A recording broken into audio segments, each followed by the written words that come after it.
The chapter of the day is 1 Samuel 24. David spares Saul's life. Even as Saul returned from the Philistines, he was informed that David was in the En-gedi wilderness. So Saul took 3,000 men, selected from all Israel, and went to look for David and his soldiers near the rocks of the wild goats. He came to the sheep pens beside the road where there was a cave. Saul went into the cave to use the restroom. Meanwhile, David and his soldiers were sitting in the very back of the cave.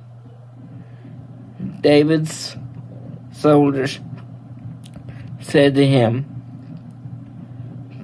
"This is the day that the Lord spoke of when he promised you.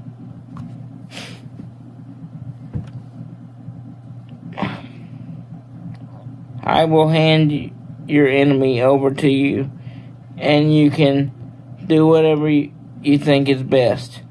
So David snuck up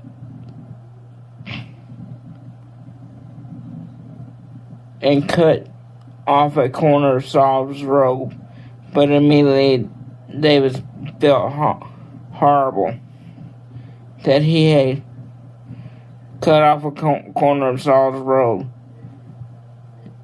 "The Lord forbid," he told his men, "that he should do something like that to my master. The Lord anointed or lift my hand against him, because he's the Lord's anointed." So David held his soldiers in check by what he said, and he wouldn't allow them to attack Saul. Saul then left the cave and went on his way. Then David also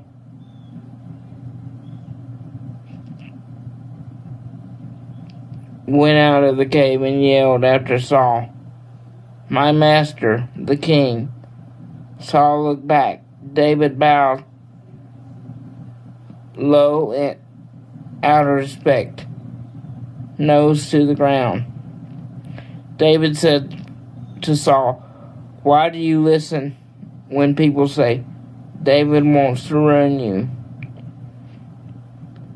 Look, today your own eyes have seen that the Lord handed you over to me in the cave, but I refused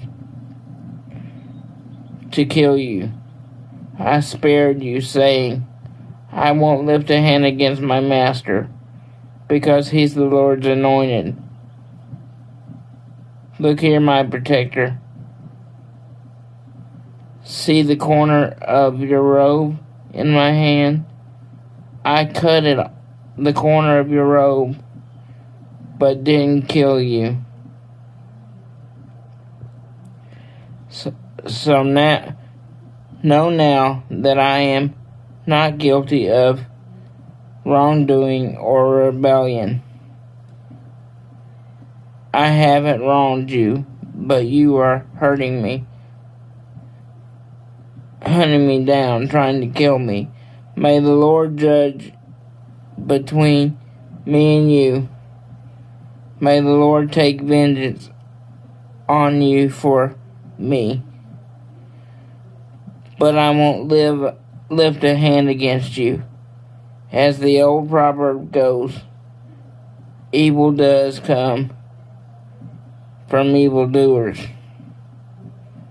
But I won't lift a hand against you. So who is Israel king coming after? Who are you chasing? A dead dog? A single flea? May the Lord be the judge and decide between you and me.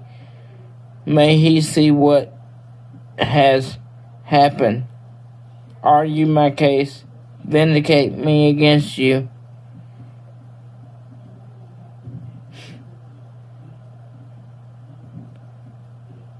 As soon as David finished saying all this to Saul, Saul said, David, my son, is it your voice? Then he broke down in tears, telling David,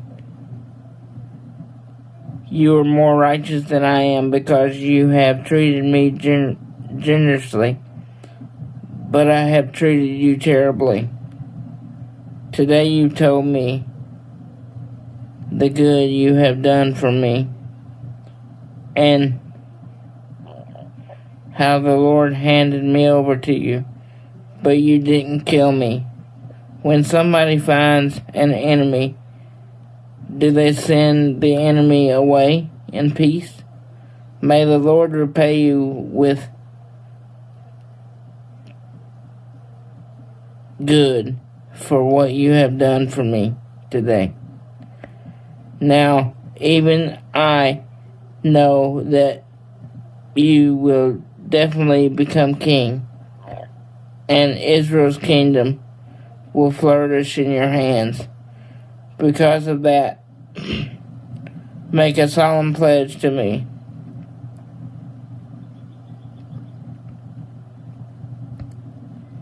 By the Lord, that you won't kill off my descendants after I am gone, and that you won't destroy my name from my family lineage. David made a solemn pledge to Saul. Then Saul went back home, but David and his soldiers went up to the fortress. Thank you for listening to this chapter, and God bless.